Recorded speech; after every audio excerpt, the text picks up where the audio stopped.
The morning of my wedding, I woke up to a text from my future mother-in-law. "We've taken your dress, the venue is canceled, and your fiancé knows what's best." I was shaking as I called him, but when I arrived at the ceremony, it was them who were in for a big surprise. Looking back, I should have seen the signs. My future mother-in-law, Martha, never really liked me. She acted friendly when my fiancé David was around, but when we were alone, she made it clear that she didn't think I was good enough for him. She always questioned my wedding plans. She hated my dress, wanted a different venue, and tried to push her ideas. When I didn't agree, she pouted like a child. At the time, I thought she was just an overbearing mom. But now I see it differently. I thought David was on my side. I thought he had my back, but I was about to find out I was wrong. I woke up feeling excited and ready for the big day, the one I had been planning for months, the day I was supposed to marry the man I loved. Then my phone beeped. It was Martha.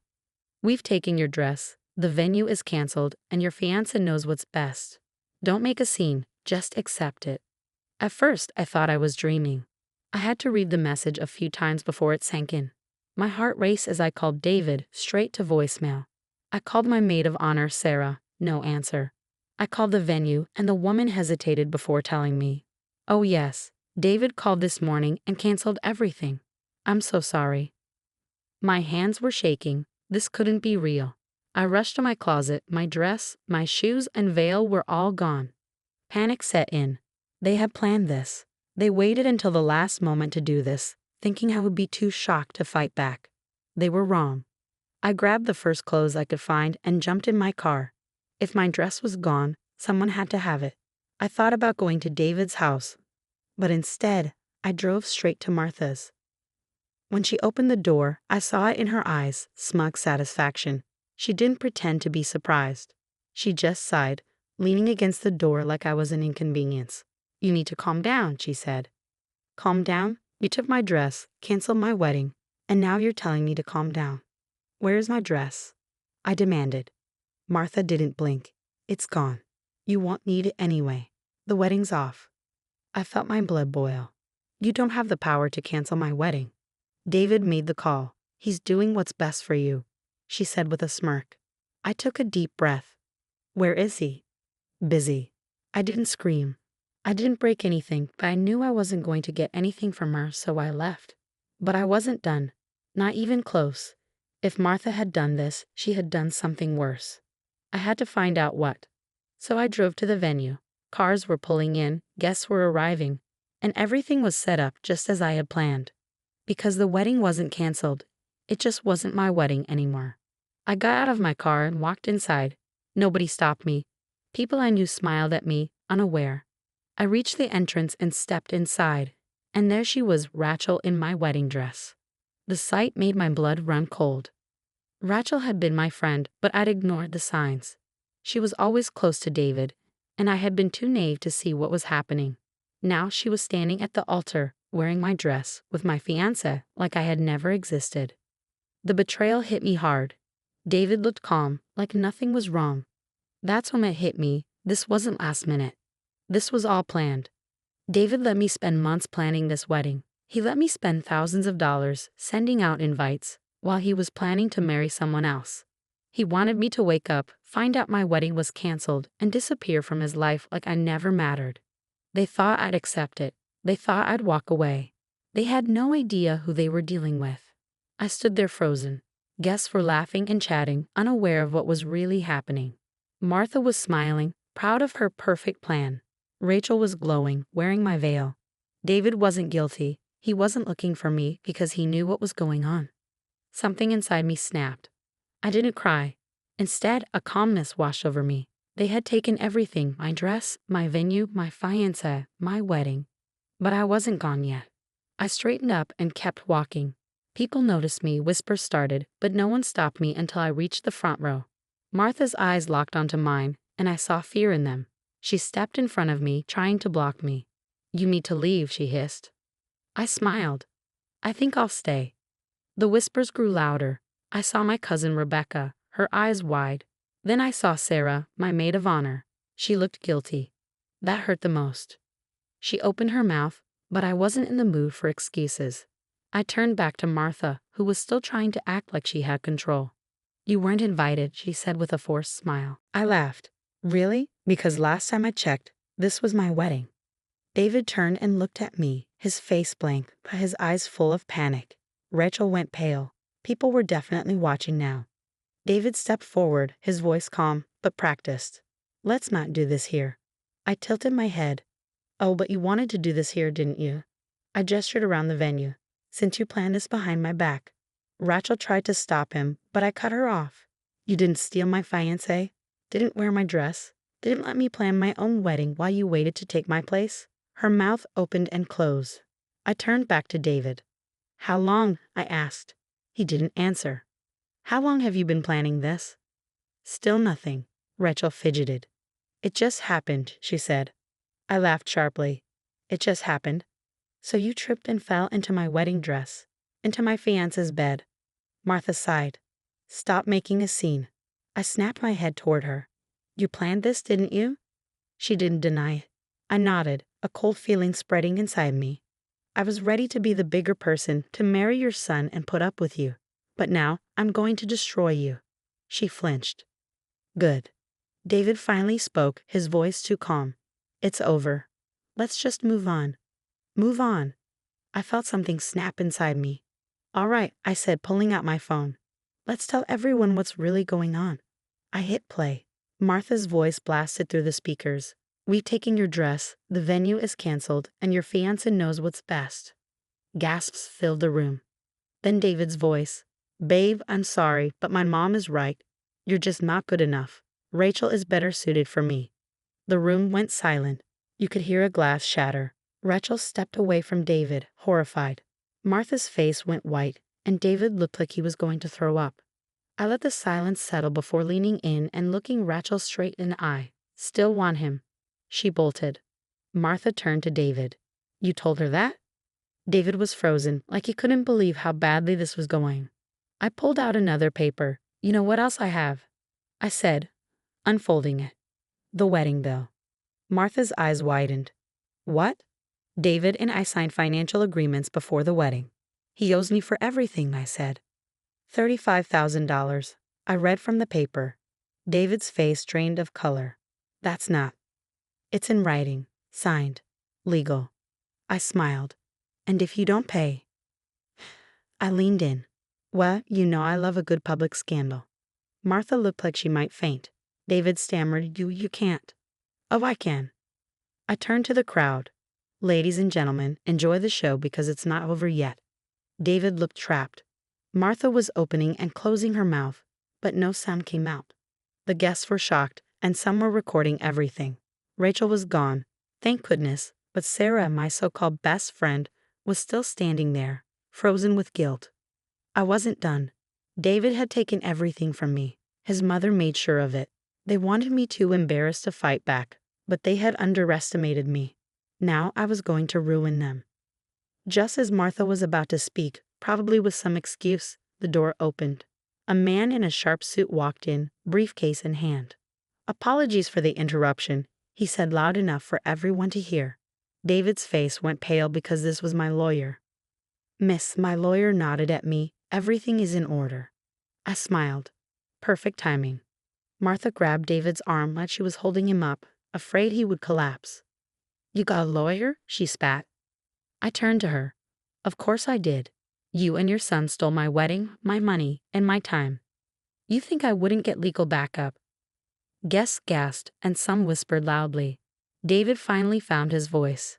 This is ridiculous. My lawyer didn't even look at him. Ahem, according to the financial agreement signed before this event, David, you are legally bound to cover all wedding expenses. David choked on air. $335,000, my lawyer continued. Non-negotiable. Martha lost it. This is a scam, she screamed. The lawyer didn't flinch. No, ma'am, it's legally binding. You planned this wedding and swapped out the bride last minute. That means your son now owns the bill. David turned pale. You have until the end of the day, my lawyer added, before we take legal action. A waiter coughed to hide a laugh. Someone muttered, Holy asterisked, and then another voice spoke up. Wait, Sarah? I turned to Sarah. Her voice shook. I wasn't sure I even wanted to hear what she had to say, but she looked broken. She took a deep breath. I knew. Gasps filled the room. David's head snapped toward her. Sarah, shut up. She shook her head wildly. No, I can't. I can't keep lying. Tears welled in her eyes. Martha told me weeks ago. She said they were planning to replace you. She said you weren't the right kind of wife for David. I felt sick. My best friend had known. Sarah wiped her eyes. I wanted to tell you. I really did, but Martha threatened me. She said if I warned you, she'd ruin me. She'd make sure I lost my job. I blinked. Your job. More murmurs from the guests. Sarah looked down, ashamed. Martha owns the firm I work at, she said. She said she'd fire me if I told you. Martha crossed her arms. And I would have, she said coldly. The crowd booed. Someone yelled, Are you serious? Sarah looked at me, desperate. I'm sorry. I should have told you. I was weak. I held up a hand, signaling I needed a moment to process. I turned to David and Martha. You really threatened my best friend's job just to get rid of me. Martha rolled her eyes. It's called handling problems. I exhaled sharply. Unbelievable. But Sarah wasn't done. She turned to David, hands shaking. Tell her the rest. David froze. Martha spun on her. Sarah, don't you dare. Sarah's voice rose. Tell her the rest, David. Silence. Dead silence. I watched David's face crumble. I knew then it was worse than I thought. I stepped forward. David. He wouldn't look at me. Tell me. David swallowed hard, his hands clenched, his jaw locked. Then he finally muttered, Rachel's pregnant. The room exploded. I staggered back. Pregnant? Pregnant? People gasped, whispered, and cursed. Rachel had been my friend. She stole my fiancé, wore my dress, tried to take my wedding. And now she was having his baby, and I was supposed to just disappear. David had the nerve to look sorry, like an apology would fix this. I looked at Martha. So that's what this was about. That's why you wanted me gone. She shrugged like it was obvious. Rachel is giving my son an heir. An heir? Like we were in some royal family? I left. Actually left. David winced. I didn't mean for it to happen like this. I held up a hand. Don't. Just don't. I turned to the guests. Everyone, let's give a big round of applause to David and Rachel, who are expecting a child after stabbing me in the back. Someone actually clapped. A woman in the back muttered, I need more popcorn. David looked miserable. Martha was seething. I was done. I turned to my lawyer. Are we good? He nodded. I'll handle the rest. Perfect. I smoothed down my suit, then I walked out. I had one more move to make, and this was just the beginning. I should have left. I wanted to leave, but something told me I wasn't finished yet. Because after everything, the stolen wedding, the lies, the betrayal, there was still something missing, and I needed to know exactly what it was. I turned back to David, who was rubbing his temples like all of this was giving him a headache, like I was just a problem to deal with. Martha was muttering under her breath, shooting Sarah a death glare, probably wishing she could burn her with her mind. The guests were eating this up. Some had their hands over their mouths in shock. Others had their phones out, recording. Then Rachel came back in. She looked furious, not guilty, not embarrassed. Furious. You just had to ruin everything, she snapped at me, marching straight down the aisle in my dress, like she still belonged there. I raised an eyebrow. Oh, I'm sorry. Did I ruin your big day? She crossed her arms, breathing hard. You weren't supposed to find out like this, she hissed. I stared at her, stunned for a moment. Then I laughed. Actually laughed. You're unbelievable, I said. What part of this did you think I wouldn't find out? The part where you stole my fiancé? The part where you wore my dress? Or the part where you're pregnant with his baby? She flinched, and I knew then that wasn't supposed to come out. David groaned. Rachel, stop talking. I pounced. What else is there, Rachel? I pressed. You might as well spill it all now. She looked away. Martha stepped forward, panicked. Rachel, don't you dare. Too late. Rachel snapped. You think I'm the bad guy, she spat. Do you have any idea what I was promised? The room went silent. David's head jerked up. Rachel, shut up. But she was done keeping secrets. They told me I'd have a perfect life, she said, eyes burning. That David would marry me, that we'd be this perfect couple, that I'd be the new face of their family. I felt my stomach drop. Martha had planned this long before today. She had picked Rachel like a replacement doll. And David had gone along with it. Rachel's voice wobbled. But now I see the truth. I was never going to be the wife. I was just a way to get rid of you. And once the baby's here. She turned on Martha, eyes narrowing. You were going to push me out too, weren't you? Martha's face tightened. Don't be ridiculous. Rachel shook her head. Oh my God, you were, weren't you? That's why you kept saying the baby was the only thing that mattered. David stiffened. Rachel, let's talk about this later. But she was spiraling. You lied to me, she whispered, staring at him. You said you loved me. Martha scoffed. Love doesn't matter, Rachel. A strong family matters. That was it. Rachel lost it. She yanked off the veil, threw it at Martha's feet, and laughed bitterly. I was just another pawn, she said, voice cracking. Just like her. She pointed at me, and suddenly it hit me. Rachel wasn't my replacement. Rachel and I had been the same. She had fallen for it too. The only difference, I got out before it was too late. Rachel wiped her eyes, turned without another word, and walked out. David called after her. Rachel, wait. She didn't. Martha snapped. This is your fault. She pointed at me. I blinked. My fault. She jabbed a finger at my chest. If you had just left quietly, none of this would have happened. I shook my head. You really don't get it, do you? David didn't love me, and guess what? He doesn't love Rachel either. You've controlled his life, and now you've ruined it. David clenched his jaw. Martha turned to him. Say something, she demanded. David just stood there, silent, pathetic. A man who had finally realized he had lost everything. I could have said something brutal to finish him off, but he wasn't worth it. None of them were. So I stepped back. I turned to my lawyer. Let him go. He nodded. We'll send the final paperwork later. I walked down the aisle, the one I was supposed to walk down in a white dress, past the stunned guests, past the whispers, past Martha shaking with rage. I didn't stop. I didn't look back. David tried to contact me, of course. The messages were pathetic. Can we talk? I made a mistake. I just need a chance to explain. I never answered. Rachel disappeared. She moved away. No one knew where she went. Martha? Well, she lost everything. David never recovered from the scandal. His business deals fell apart. People stopped trusting him. When Martha's reputation began to tank, she turned on David.